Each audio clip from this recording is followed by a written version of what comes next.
la 4e édition du festival Ciné-Roman, qui récompense des films tirés de romans, touchait à sa fin dimanche 9 octobre.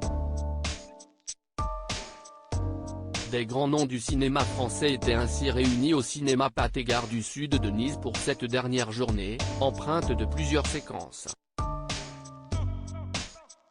Tout d'abord, François Cluzet, qui avait marqué les esprits en 2011 pour son célèbre duo avec Omar Sy dans le film culte Intouchables, s'est vu être désigné à l'unanimité par le jury comme personnalité artistique ayant, par son travail et sa présence, participé le plus fortement à l'image de la Côte d'Azur.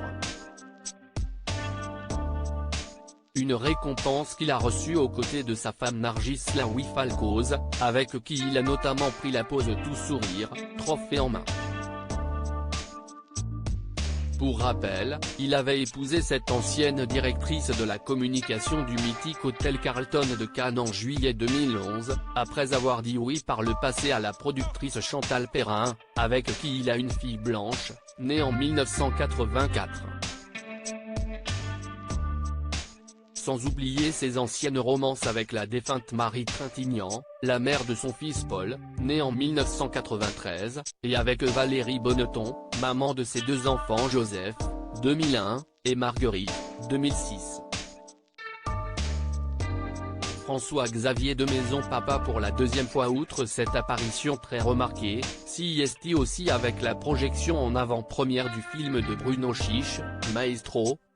en présence de son équipe composée d'Evan Attal, Pierre Arditi, Caroline Anglade et Pascal Arbillot, que le festival s'est achevé.